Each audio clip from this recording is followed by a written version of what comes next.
Hey, sweetheart, the drinks go on that table, not here. The words snapped sharply across the backyard, loud enough for half the guests to hear. Lena Carter froze mid-step, her hands tightening around the silver tray she carried. Lemonade glasses rattled softly, ice clinking like nervous laughter. She stood there for a moment too long, long enough for the silence to thicken, long enough for heads to turn. I'm sorry, Lena said quietly. I was just... A woman in a cream-colored dress waved her hand dismissively, already turning away. Just put it down and move along. We're waiting on the cake. Lena swallowed. She wasn't the caterer. She wasn't hired help, and she most certainly wasn't invisible. She was 16 years old, and this was supposed to be her best friend's birthday party.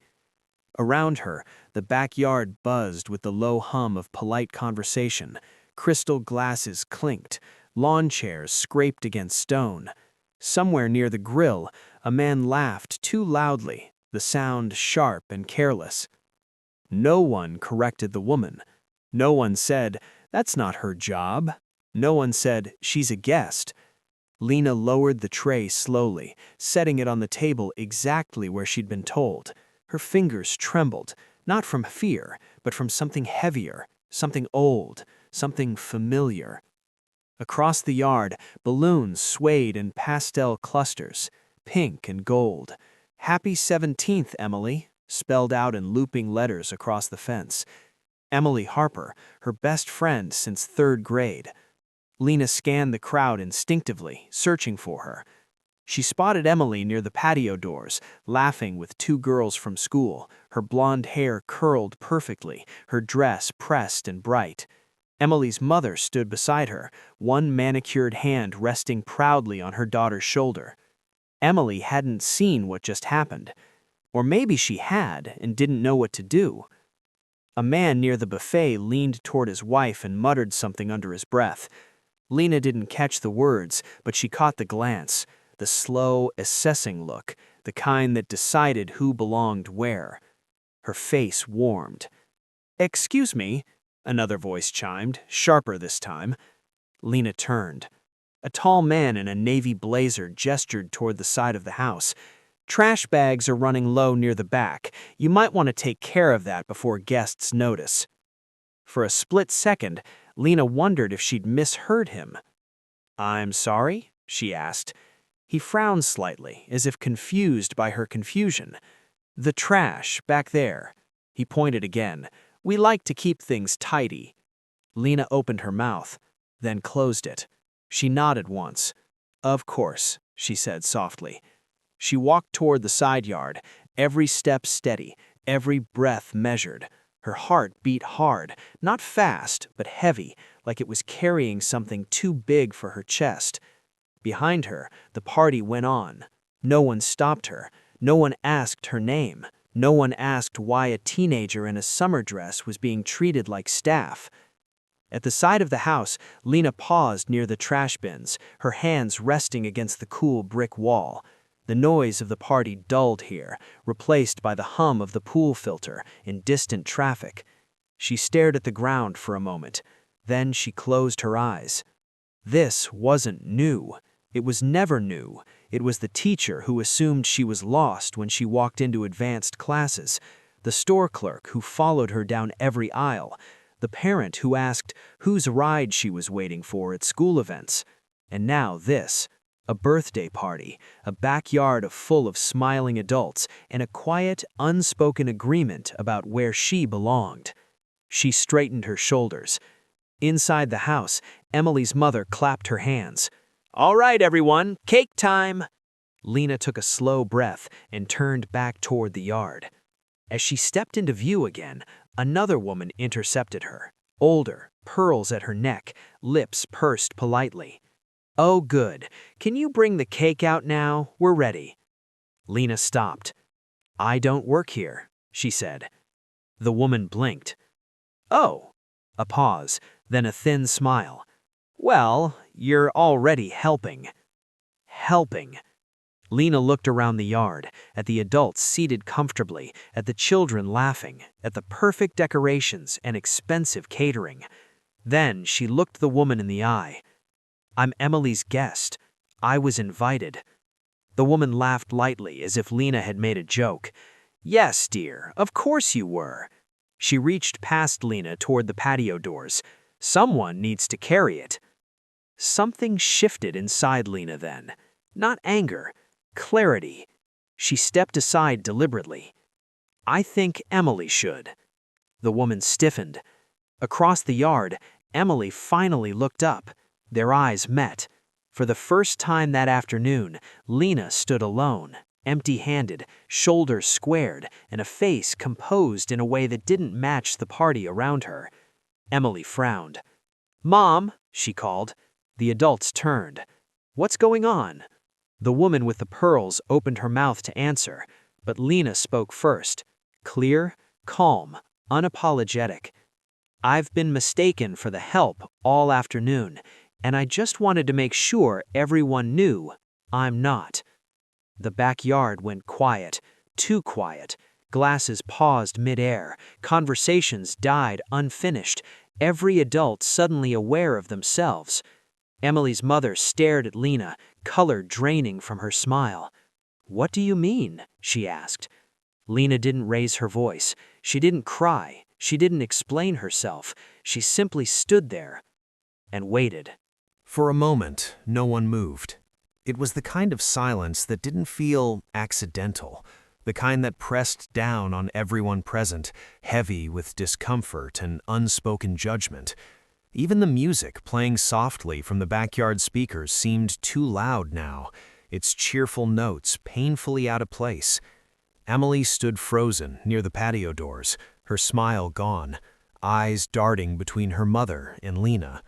"What do you mean, mistaken?" Mrs. Harper asked again, her voice tighter this time. She laughed lightly, but it didn't land. "I'm sure there's been a misunderstanding." A few adults nodded instinctively, relieved to grab onto the word misunderstanding like a life raft. "Yes, yes," said a man near the grill. "Probably just confusion. These parties get hectic." Another woman chimed in quickly, her tone bright and dismissive. "We're all just pitching in, right? That's what makes it feel homey."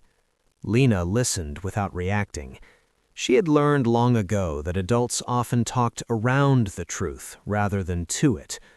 "I was asked to take out the trash. I was told where to put drinks, and I was just asked to carry the cake, even after I said I'm a guest." Her words were steady, measured, impossible to twist. Several guests shifted in their seats. The woman with the pearls pursed her lips. "Well, dear, no one meant any harm. You shouldn't be so sensitive." Sensitive. The word landed like a slap. Emily stepped forward then. "Lena's not sensitive," she said quickly, her voice cracking. "She's my friend. She's been with me all afternoon." Mrs. Harper turned sharply. "Emily, sweetheart, let the adults handle this." "I am handling it," Emily said, surprising herself. "She's right." A ripple of discomfort passed through the group. Mrs. Harper straightened, smoothing her dress as if reclaiming control. "All right," she said briskly, "let's not make this into something it isn't. Today is about celebrating." She turned toward Lena, her smile strained but polite. "If something made you uncomfortable, I apologize, but this really isn't the time or place for accusations." Accusations. Lena felt something tighten in her chest, not fear, but resolve. "I didn't accuse anyone. I explained what happened." One of the fathers cleared his throat. "Maybe it would be best if we all just moved on. No need to ruin the mood." A woman whispered to her husband, not quite cloudly enough. Teenagers these days, always making everything political. Lena heard that too. She always did. Emily's face burned. "This isn't political," she snapped. "It's personal." Mrs. Harper shot her a warning look. "Emily!" "No," Emily said, her voice shaking now. "It is. Lena's been my friend since we were 9. She comes over all the time. How did no one know she wasn't staff?" That question hung in the air. No one answered, because the answer was uncomfortable, because answering it would mean admitting that assumptions had been made, fast, automatic, and based on nothing Lena had done. The man in the blazer who'd pointed her toward the trash earlier cleared his throat. "Look, I honestly thought—" "That's the problem," Lena said softly. "You thought." Every eye turned to her again. She met them all, one by one, calm, unflinching. "I didn't come here to embarrass anyone. I came to celebrate my friend." Emily's eyes filled with tears. Mrs. Harper inhaled sharply.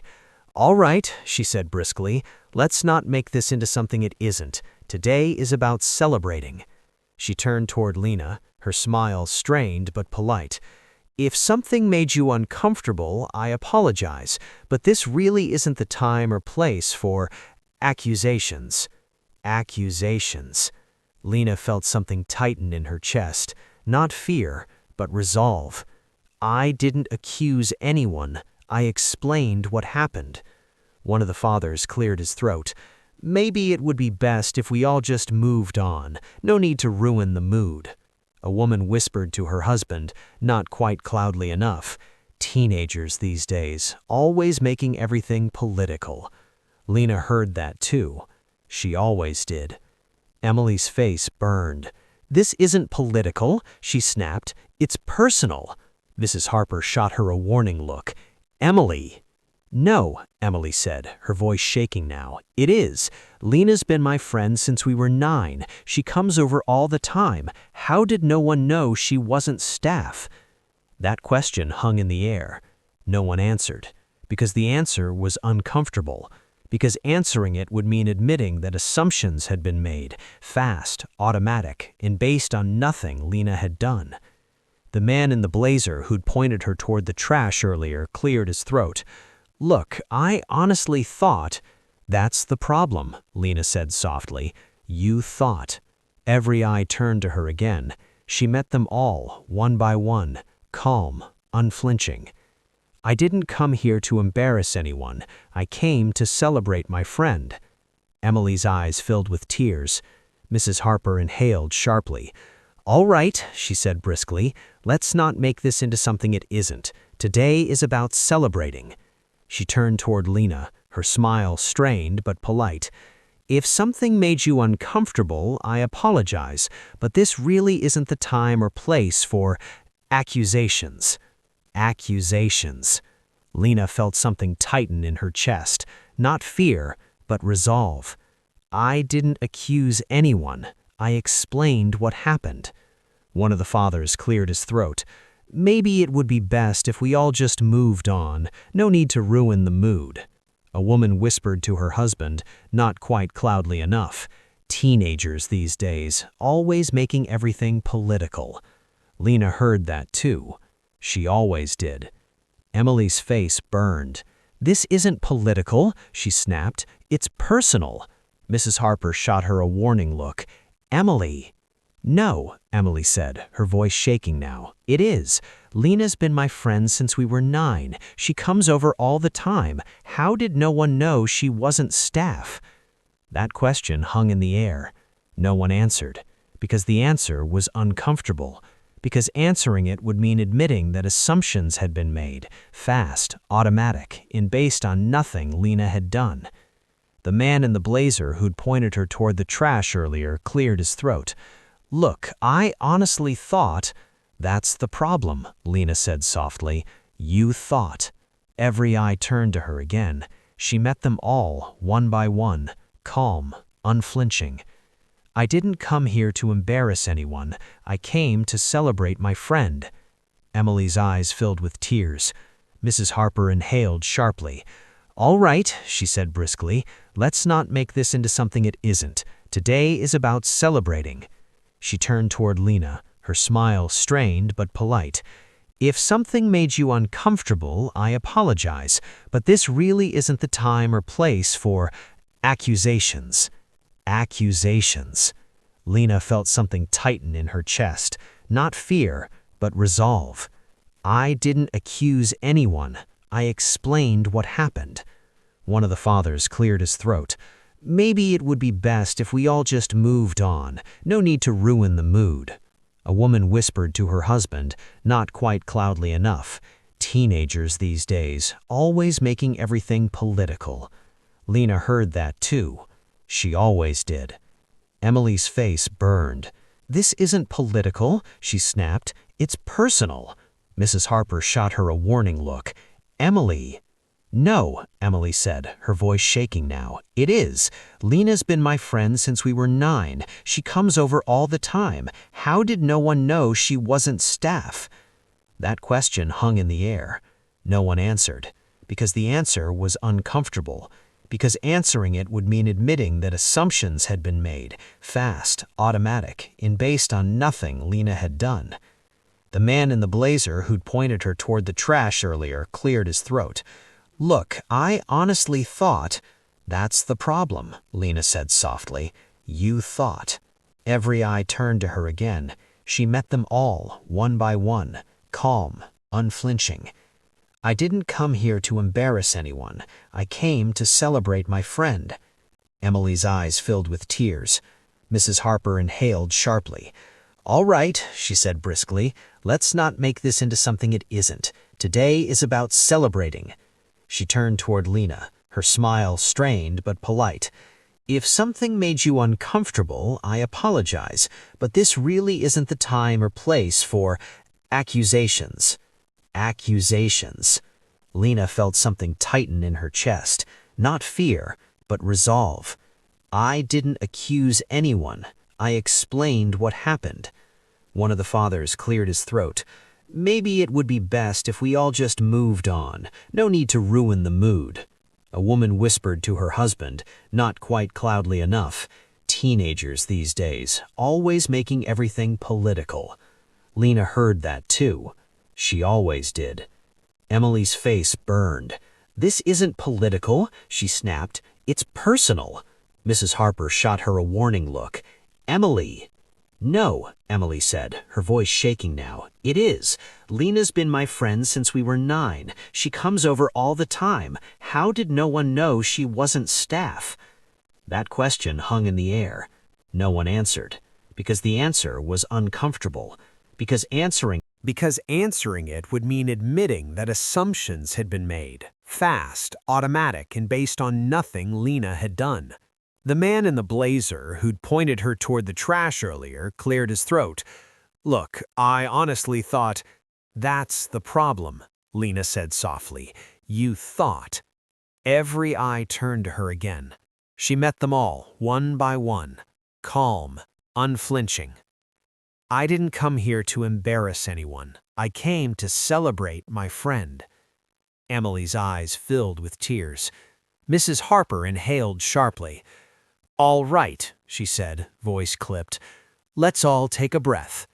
She clapped her hands once, too loudly. Cake, she announced. We'll do cake now. The moment fractured. People moved again, grateful for the distraction. Plates were passed. Someone laughed too loudly. The speakers were turned up. But the mood didn't recover. It couldn't. Emily stood beside Lena as the cake was brought out, by a hired server this time. She leaned in, whispering, I'm so sorry. I didn't see it happening. I know. That's part of why it happens. Emily swallowed hard. As candles were lit and the group half-heartedly sang Happy Birthday, Lena felt dozens of eyes flick toward her, then away. Some held guilt, some annoyance, a few held something closer to shame. Mrs. Harper smiled through the song, but her jaw was clenched. When the applause faded, she leaned toward Lena again. You're welcome to stay, of course, she said stiffly, but maybe it would be simpler if you went home early. It's been a long day. There it was, the polite exit. Emily stiffened. Mom! It's fine, Lena said before Emily could finish. Her voice was gentle. I think I will. Emily grabbed her hand. No, you shouldn't have to leave. Lena squeezed back. Sometimes leaving is how you keep your dignity. Emily blinked rapidly. Lena picked up her small purse, slinging it over her shoulder. She looked around the yard one last time, the balloons, the cake, the adults avoiding her gaze. "I hope you all enjoy the rest of the party. Truly." No one replied.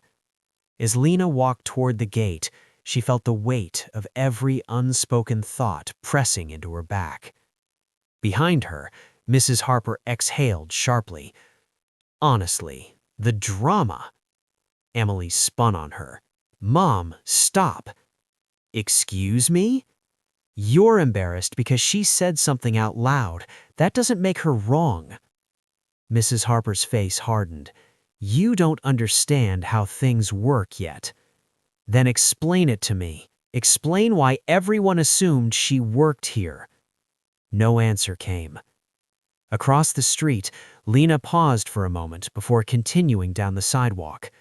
The afternoon sun felt warmer now, the air lighter. Her phone buzzed in her pocket. A message from Emily. "I'm so sorry. I should have stopped it sooner." Lena typed back slowly. "You saw it when it mattered." She slipped the phone away, unaware that what she'd done, quiet, firm, and undeniable, had already begun to ripple outward.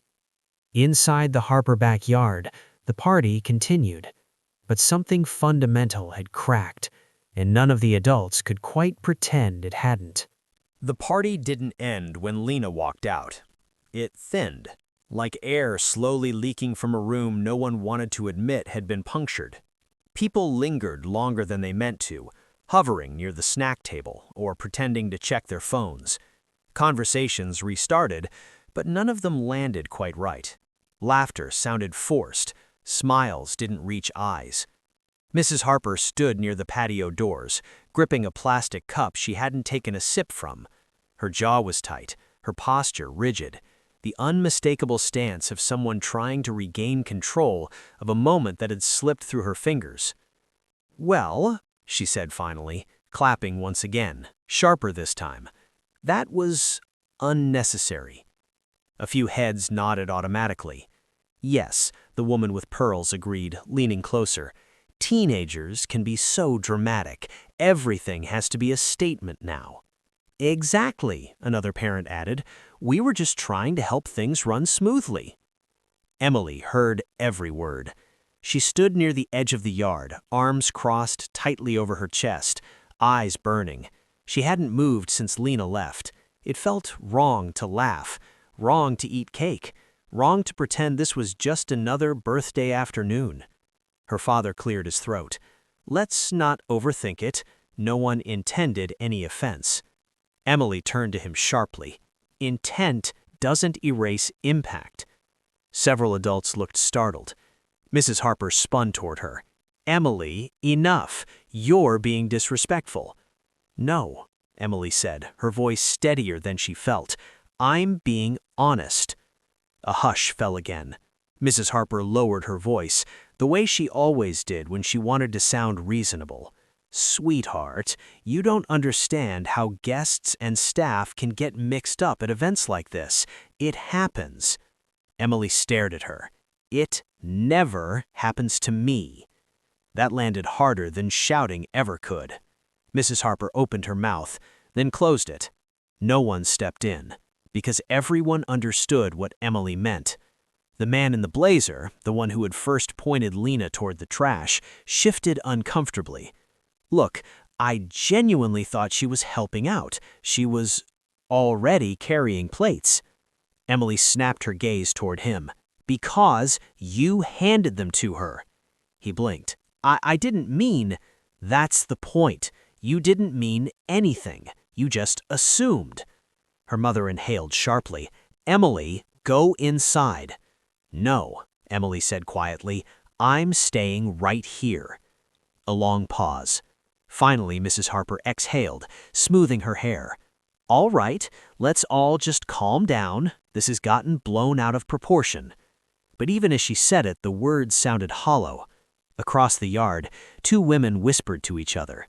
"I hope she doesn't tell anyone." "Tell who?" "You know, people." Emily caught that too. Her stomach twisted. "She didn't do anything wrong," Emily said loudly, forcing the whispers into the open. "Why would she need to stay quiet?" One of the women flushed. "We just meant—" "No," Emily said. "You meant you're afraid of how it looks." Mrs. Harper snapped. "Emily, enough." But it was too late. The truth had surfaced, and it was standing in the middle of the party, refusing to sit back down. Across town, Lena walked slowly, letting the afternoon stretch out around her. She didn't cry. She had cried enough in her life to know when tears would give the moment more power than it deserved. Instead, she thought about how many times this had happened before, not loudly, not dramatically, but quietly, politely, dressed up as confusion. She remembered being 12 at a school fundraiser, asked to stack chairs while other kids were handed flyers. 16, mistaken for a janitor at a college tour. 21, assumed to be with catering at a work event she'd been invited to by a friend. Always the same script, always the same surprised looks when she corrected them. Her phone buzzed again. Another message from Emily. "I argued with my mom. She says you embarrassed her." Lena stopped walking. She typed carefully. "Truth feels like embarrassment when you weren't ready to see it." Emily replied almost instantly. "I should have said something sooner." "You did," Lena wrote back. "You stood next to me." She slipped the phone away, shoulders straightening slightly. What Lena didn't know, couldn't know yet, was that her quiet response was already traveling beyond that backyard. Across the city, Emily's phone began to vibrate again, and again. Unknown numbers, messages she hadn't expected. "Was that you at the Harper party? I heard what you said. Respect. Thank you for speaking up." Lena sat on her bed, reading in silence. She hadn't raised her voice. She hadn't accused. She hadn't shouted. She had simply refused to accept a lie. And somehow, that had shaken more people than screaming ever could. Outside, the sun dipped lower, casting long shadows across the city. Inside dozens of homes, including the Harper household, conversations were unfolding that hadn't been planned. Uncomfortable ones, necessary ones. And for the first time, the adults who had tried to move on so quickly were beginning to realize something unsettling. The moment hadn't passed. It had only just begun. By Monday morning, the story had grown legs. Not the loud, viral kind that sprint across the internet in minutes, but the slower, heavier kind. The kind that walks into PTA meetings, church foyers, and break rooms. The kind that settles into conversations between coffee refills and lowered voices. "Did you hear what happened at the Harper girl's birthday? They asked her friend to clean up like she was staff. No, worse, they doubled down." Lena didn't hear most of it directly, but she felt it, in the way people glanced at her a second longer in the hallway at school, in the way teachers paused before speaking to her, suddenly careful, in the way her phone kept lighting up with messages from people she barely knew. Emily met her by the lockers that morning, eyes red but determined. "My mom wants to talk to you," she said quietly. Lena didn't answer right away. "Not like that," Emily rushed to add. She says she wants to clear things up." Lena closed her locker slowly. She had lived long enough to know what clear things up usually meant. Still, she nodded. "When?" "Tonight, at our house." A pause. "You don't have to," Emily added quickly. "I told her." "I'll come." Not because she owed anyone anything, but because silence had already done enough damage in the world. That evening, the Harper house looked exactly as it always had. Perfect lawn, symmetrical flower beds, warm lights glowing behind spotless windows. A house designed to suggest safety, order, and good intentions. Lena stood on the front step for a moment before ringing the bell, steadying her breath. Her mother's voice echoed in her memory, calm and firm. Never confuse politeness with obedience. Mrs. Harper opened the door herself. Her smile appeared quickly, practiced, controlled. "Lena, thank you for coming." "Thank you for inviting me," Lena replied evenly. Inside, the living room was crowded. Too crowded. Mr. Harper sat stiffly on the couch. Emily stood near the fireplace. Two other parents from the party lingered awkwardly near the windows. Witnesses. Lena took that in immediately. Mrs. Harper gestured toward a chair. "Please sit." Lena did, back straight, hands folded loosely in her lap. Mrs. Harper cleared her throat. "I wanted to address what happened on Saturday. There's been a lot of misunderstanding." Lena waited. "Well, some people felt hurt. That was never our intention." Lena nodded once. "I believe you." Mrs. Harper blinked, clearly not expecting that. "But intention," Lena added calmly, "doesn't change what happened." The room shifted. One of the other mothers crossed her arms.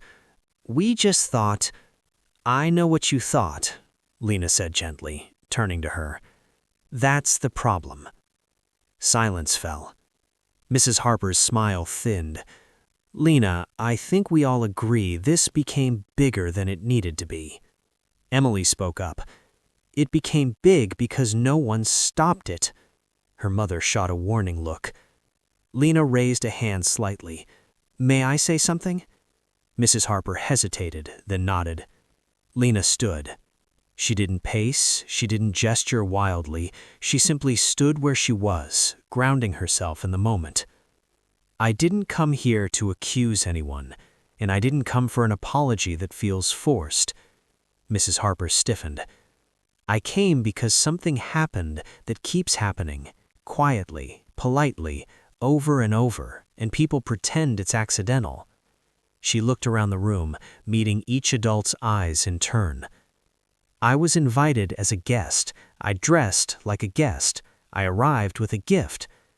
The man near the window shifted uncomfortably. "And yet," Lena continued, "the first assumption was that I was there to serve, not because of anything I said or did, but because of who you saw when you looked at me." Mrs. Harper inhaled sharply. "That's not fair." "I wasn't finished," Lena said softly. The interruption died immediately. "I didn't raise my voice that day. I didn't embarrass anyone. I simply refused to accept a role that wasn't mine." She paused. "And when I did, I was asked to leave." Emily's eyes glistened. Mr. Harper rubbed his temple. "We didn't mean for it to come to that." Lena nodded. "I know, but that's how these things survive, because no one means them." One of the other mothers spoke, voice tight. "So what are you saying, that we're all racists now?" Lena turned to her calmly. "I'm saying something happened, and instead of listening, the instinct was to protect comfort." Mrs. Harper stood abruptly. "This feels like an attack." Lena met her gaze without flinching. "It feels like accountability." The word landed hard. Emily stepped forward. "Mom, she's right."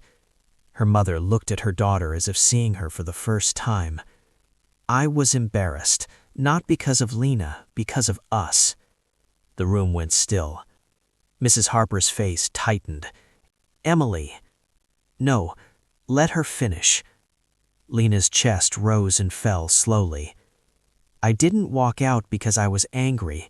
I walked out because staying would have meant accepting something that wasn't true." She looked directly at Mrs. Harper now. "I am not the help." The words weren't loud. They didn't need to be. "I'm someone's daughter, someone's friend, someone who deserves the same respect as anyone else in that yard." A long, heavy silence followed. Finally, Mr. Harper spoke. "What do you want from us?" Lena considered the question, then she shook her head gently. "I don't want anything." Mrs. Harper frowned. "Then why?" "Because you asked me to come, and because if I didn't say this out loud, it would keep happening to someone else." She picked up her bag. "I hope you'll think about that." She turned toward the door. "Lena," Mrs. Harper's voice was strained. "I'm sorry if you felt—" Lena paused. Then she looked back. "I didn't feel disrespected. I was." And with that, she left. After the door closed, no one spoke for a long time. Mrs. Harper sank back into her chair, suddenly smaller. Emily stood frozen, heart pounding. Finally, Mr. Harper exhaled. "We can't pretend that happened." Mrs. Harper covered her face with her hands. In that quiet living room, surrounded by perfect furniture and imperfect truths, something had shifted. Not repaired, not resolved, but exposed. And once exposed, it could no longer be ignored. By Tuesday afternoon, the Harper household felt like a house with a cracked foundation. Nothing had visibly collapsed. The walls still stood, the curtains still hung just right, but every conversation echoed strangely, like the truth had altered the acoustics. Mrs. Harper sat at the kitchen table, staring at her untouched tea. She had replayed Lena's words all morning. "I am not the help." The sentence wouldn't loosen its grip. At the office, she'd caught herself flinching when a coworker asked if she'd heard the gossip going around the school. At the grocery store, she'd felt exposed beneath casual smiles that suddenly seemed sharper, more observant. And at home, Emily had gone quiet. Too quiet. Emily wasn't sulking, she wasn't dramatic, she was distant in a way that unsettled her mother more than any tantrum ever could. That evening, Mrs. Harper finally broke. "Emily," she said, standing in the doorway of her daughter's room, "we need to talk." Emily looked up from her bed, book unopened in her lap. "About what?" "About Saturday and Monday night." Emily closed the book slowly. "Okay." Mrs. Harper sat on the edge of the bed. "I didn't mean to hurt Lena." "I know," Emily said. The ease of that answer made Mrs. Harper pause. "You do?" "Yes," Emily replied. "That's the problem." Mrs. Harper stiffened. "What do you mean?" "You didn't mean it," Emily said, choosing her words carefully. "But you didn't stop it either." Mrs. Harper felt something tighten in her chest. "Emily, we were overwhelmed. The party, the guests." "That's not why," Lena interrupted softly. Her mother looked at her, surprised. "You were embarrassed, not by what happened, by who saw it." The words landed with quiet accuracy. Mrs. Harper opened her mouth, then closed it. Emily went on. "Lena didn't make a scene. She didn't yell. She didn't accuse anyone. She just didn't accept what you handed her." Mrs. Harper swallowed. "I apologized." "You apologized for how it looked, not for what it was." Silence filled the room. Mrs. Harper felt the weight of her daughter's gaze, not angry, disappointed. "I don't want to be like that," Emily added quietly. Mrs. Harper's eyes stung. "Like what?" "Like someone who pretends not to see people." Meanwhile, across town, Lena sat at her family's small dining table, her mother, aunt, and younger cousin gathered around her like a council. "So you told them," her Aunt Marjorie said, equal parts proud and concerned. "Yes," Lena replied, "I told them." Her mother nodded slowly. "How did it feel?" Lena considered that. "Scary," she admitted, "but lighter." Her cousin leaned forward. "Are you in trouble?" Lena smiled faintly. "Not the kind that matters." Her phone buzzed on the table. A message from an unknown number. "This is Mrs. Klein. I was at the party. I just wanted to say thank you. I didn't know how to speak up, and you showed me what that looks like." Lena stared at the screen for a moment. Then another message arrived. "I saw what happened. I'm sorry no one stepped in sooner." Then another, and another. Parents, teachers, people who had been there or who had heard. Each message carried the same thread, relief mixed with guilt. Lena didn't reply to all of them. She didn't need to. Being heard had already done its work. At school the next day, something subtle shifted. Lena noticed it in the way teachers addressed her, Not overly cautious, not apologetic, just attentive. She noticed it when a classmate who had never spoken to her before offered a quiet, "Hey," at the water fountain. And she noticed it most when Emily approached her at lunch. "I told my parents I won't go to any more parties if Lena isn't treated like a guest," Emily said bluntly, dropping into the seat beside her. Lena blinked. "You didn't have to do that." "I know," Emily replied. "I wanted to." They sat in comfortable silence for a moment. "My mom cried last night," Emily added. "Not because she felt attacked, because she realized she's been wrong before and never noticed." Lena nodded slowly. "That happens." Emily looked at her. "I'm glad you didn't stay quiet." "So am I," Lena said. But not everyone took the lesson quietly. By Thursday, a different kind of consequence surfaced. A post appeared in a local parents group online, anonymous but unmistakable. "Some kids these days are too sensitive. Not everything is about race. Sometimes people just overreact and make others uncomfortable." The comments exploded. Some agreed, some argued, some called it out for what it was. Lena didn't engage, but she noticed who did. Mrs. Harper's name appeared beneath a comment, short, hesitant, but there. "I was there. It wasn't a misunderstanding. It was a moment we failed to question ourselves." That single sentence shifted the tone. People stopped debating hypotheticals. They started talking about responsibility.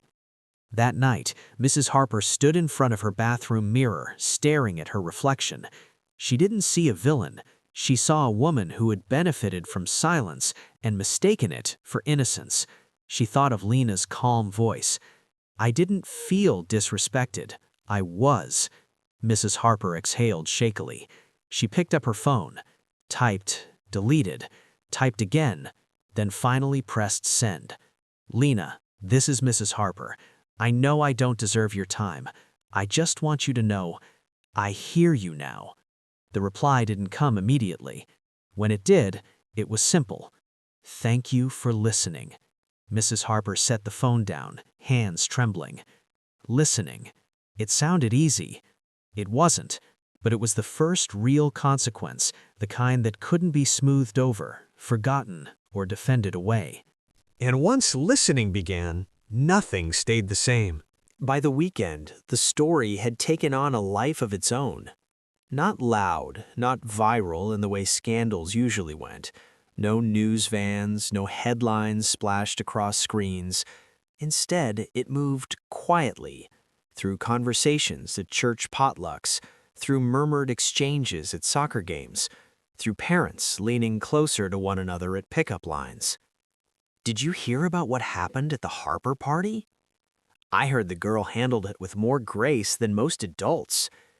I can't stop thinking about it." Lena felt it everywhere. At the grocery store, a woman she barely recognized smiled at her a second too long. At the library, the receptionist greeted her by name. At the cafe near school, her usual order appeared without her having to say it. Being seen like this was new, and heavier than she'd expected. People often talk about invisibility as the greatest harm, but no one warns you about the moment after, when invisibility ends and suddenly every pair of eyes feels like a question. She sat at her desk Sunday afternoon, books spread open but unread, staring at the faint scar on her knuckle from when she was 9 and fell off her bike. Her grandmother used to say scars were proof that pain had passed through you and left something behind. Her phone buzzed again. Another message. "You don't know me, but my daughter was at the party. Thank you for saying what I was too afraid to." Lena closed her eyes briefly. She wasn't angry. She wasn't proud. She was tired. At the Harper house, the weekend brought a reckoning of its own. Mr. Harper had finally returned from a business trip late Friday night. He'd walked into a house that felt strangely tense, like the air had been rearranged while he was gone. "What's going on?" he asked, loosening his tie as he dropped his briefcase by the door. Mrs. Harper hesitated. "We need to talk." They sat at the kitchen table long after midnight. Emily hovered on the stairs, listening quietly as the story unfolded. By the time Mrs. Harper finished, Mr. Harper's expression had changed from confusion to discomfort, to something dangerously close to shame. "So you thought she worked here?" he asked slowly. "I didn't think. That's the problem." Mr. Harper rubbed his forehead. "And no one corrected it?" Mrs. Harper shook her head. "Not until Lena did." Silence stretched between them. Finally, Mr. Harper sighed. "That's not the example we wanted to set." "No, but it's the one we did." Emily stepped down the last stair then. "You always tell me to speak up when something's wrong." Both parents turned toward her. "So I did, by standing next to Lena." Her parents exchanged a look, not of conflict, but realization. They hadn't raised a perfect child, but they'd raised one brave enough to learn. Monday morning came with an unexpected development. The school principal sent out an email, not naming names, not assigning blame, but addressing a recent incident that reminded us of the importance of dignity, assumptions, and the power of speaking up. It announced a voluntary assembly for parents and students later that week, a conversation. Lena read the email 3 times. Her stomach tightened. She hadn't asked for this, but she knew she couldn't shrink now, not without undoing everything she'd already done. That evening, she sat on the edge of her bed as her mother braided her hair slowly, methodically. "You don't have to go," her mother said softly. "You've already said enough." Lena met her reflection in the mirror. "I know. Then why do you look like you're about to carry the whole world on your shoulders?" Her mother paused, then squeezed her shoulder. "You don't owe anyone education." "I know, but I want to offer understanding."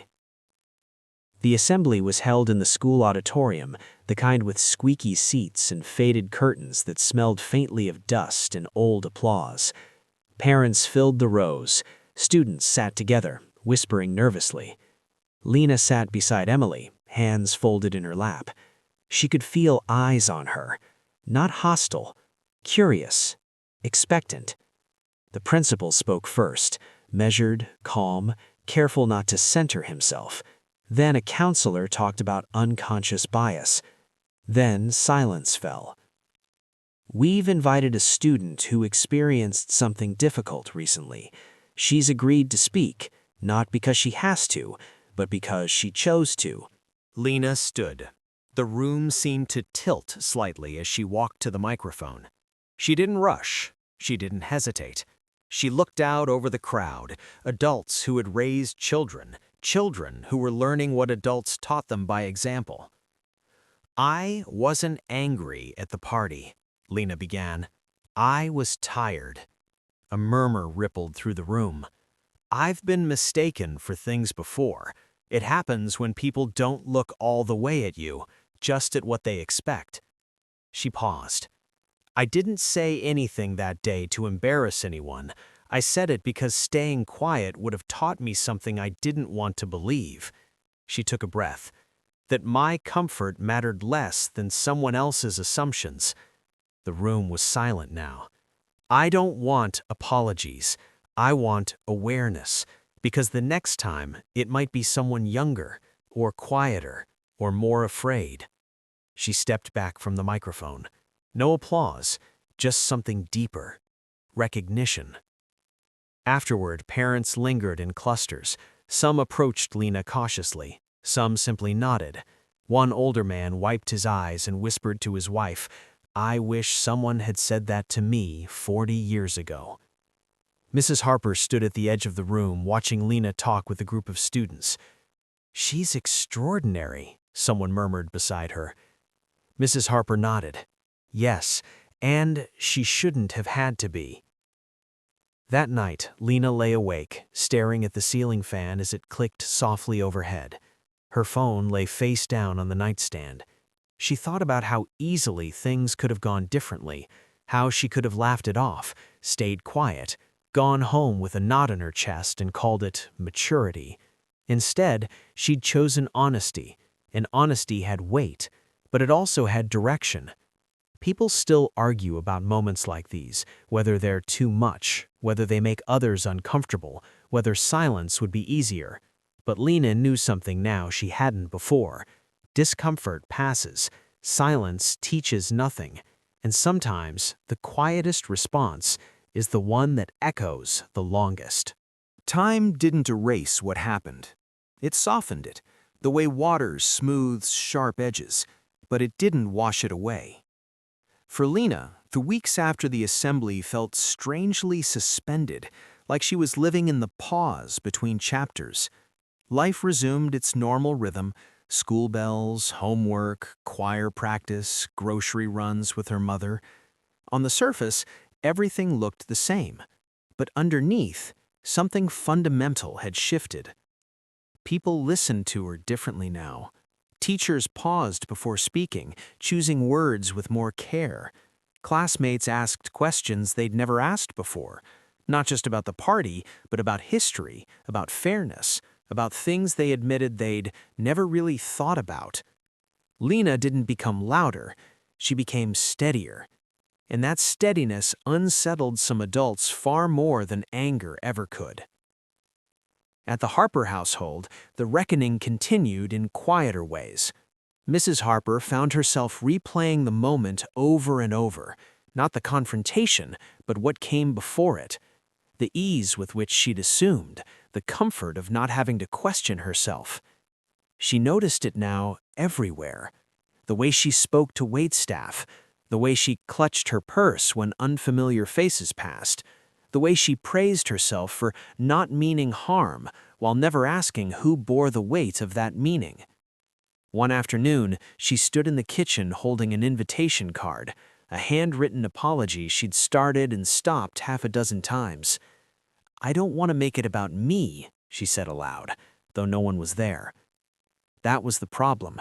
She had always made it about herself. Emily felt the change too. At school, she was asked questions she hadn't expected. "Are you still friends with her? Did your mom really think she was the help? That must have been awkward." Emily answered simply, "She's my friend." And yes, it was. That's why it mattered. Some nodded, some scoffed, some went quiet. Emily learned quickly who listened and who only waited to respond. One afternoon, she and Lena sat on the school steps, watching younger kids chase each other across the playground. "I didn't know it would turn into all this," Emily said softly. Lena shrugged. "Neither did I." "Do you ever wish you'd just not said anything?" Lena thought for a long moment. "No," she said finally. "I wish I'd lived in a world where I didn't have to." Emily nodded. That answer stayed with her longer than she expected. The story continued to move, slower now, deeper. A local church invited a speaker to talk about assumptions and dignity. A book club added a memoir they'd never considered before. A PTA meeting ran longer than planned because people refused to rush past uncomfortable truths. None of it was loud, but it was persistent, like roots pushing under concrete. For Lena's mother, watching it all stirred something complicated. Pride, yes, but also fear. She remembered her own youth, moments when speaking up had come with consequences far heavier than awkward conversations. She'd learned early when to stay quiet, when to smile, when to swallow words whole. One evening, as she folded laundry, she said quietly, "You know, sometimes strength looks like survival."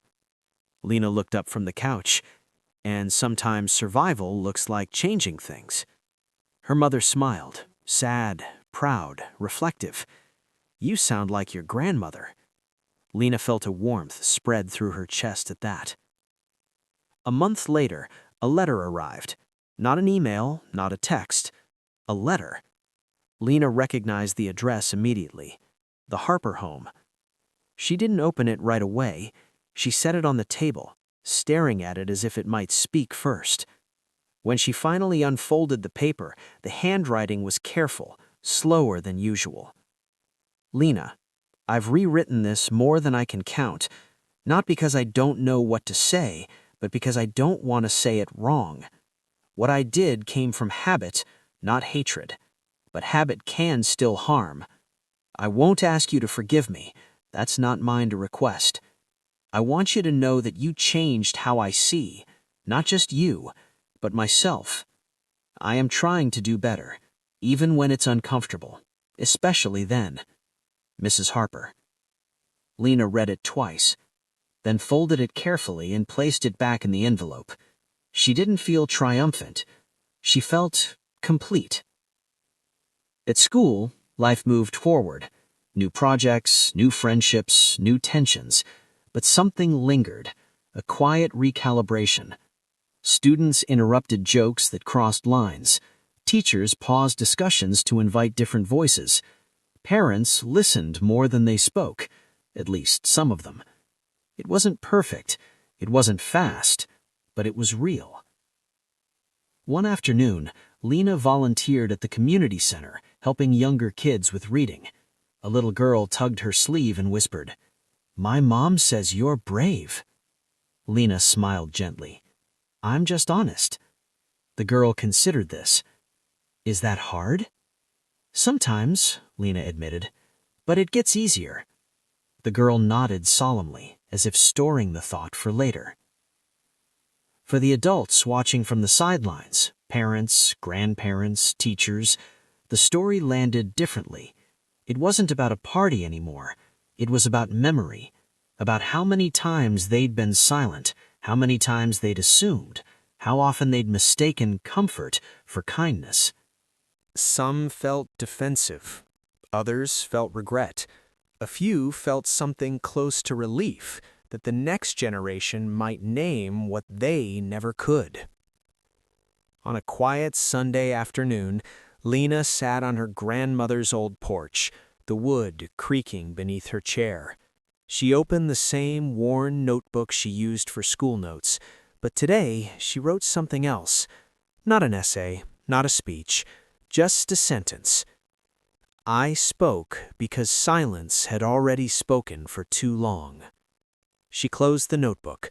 The breeze carried the sound of distant laughter from a neighbor's yard. Life, continuing, but changed, just enough. And for the first time since the party, Lena felt something settle in her chest. Not resolution, but peace. Because some moments don't end when the room goes quiet. They end when people remember. The months that followed did not arrive with headlines or applause. They came softly, in the way conversations shifted, in the pauses people took before speaking, in the subtle, almost invisible choices adults began making when they thought no one was watching. For Lena, life didn't suddenly become easier, but it became clearer. She understood now that dignity didn't come from being granted permission.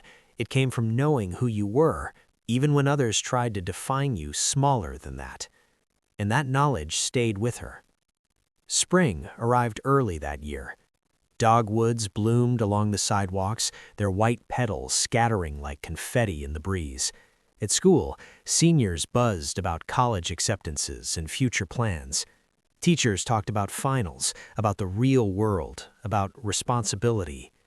But under all of it, there was a quiet awareness, a shared memory that hadn't faded. People still remembered the birthday party. They remembered the girl who had been mistaken for the help, and they remembered how she responded, not with shouting, not with anger, but with calm truth that made adults uncomfortable in a way shouting never could. Lena felt it most during the end-of-year banquet. Parents filled the gymnasium, folding chairs arranged in neat rows. Tables were covered with paper cloths and centerpieces made by students. It was supposed to be a celebration of achievements, but there was tension in the air, not hostile, just alert, as if everyone understood that words mattered more now. Lena sat beside her mother, hands folded in her lap. She wasn't scheduled to speak. She hadn't asked to. But halfway through the program, the principal paused at the podium. "There's something we'd like to acknowledge tonight," he said, adjusting his glasses. A murmur rippled through the crowd. He didn't say Lena's name at first. He spoke about courage, about dignity, about how sometimes the most important lessons didn't come from textbooks, but from moments that forced reflection. Then he looked up. "And sometimes," he said, "those lessons come from students." The room went still. Lena felt her mother's hand tighten around hers. When her name was finally spoken, it wasn't loud. It didn't need to be. She stood slowly, heart pounding, and walked to the stage under a mixture of applause and thoughtful silence. She hadn't prepared a speech. She didn't need one. She took a breath. "I didn't plan to teach anyone anything," she said quietly. "I just wanted to be seen for who I was." She paused, scanning the room. Parents, teachers, classmates. "And I think a lot of us want the same thing." That was all. She stepped back. The applause that followed wasn't thunderous. It was something better. It was sincere. After the banquet, people approached her. Some apologized. Some thanked her. Some simply said, "I've been thinking about what happened." Lena listened. She didn't correct anyone. She didn't reassure them. She let them sit with their thoughts. Because that, she'd learned, was part of growth too. Later that night, at home, her mother poured tea and sat across from her at the kitchen table. "I'm proud of you," she said softly. Lena smiled. "I know." There was no arrogance in it, just certainty. Across town, Mrs. Harper watched the banquet through a live stream link sent by the school. She sat alone in her living room, hands folded tightly, watching Lena speak. The words weren't accusatory. That made them harder to ignore. Mrs. Harper realized something then, something uncomfortable and undeniable. The moment at the party hadn't been about Lena, it had been about her, about what she'd learned to assume, about what she'd never been forced to question. She turned off the screen and sat in silence for a long time. Then she picked up her phone, not to post, not to defend herself, but to listen. Summer came.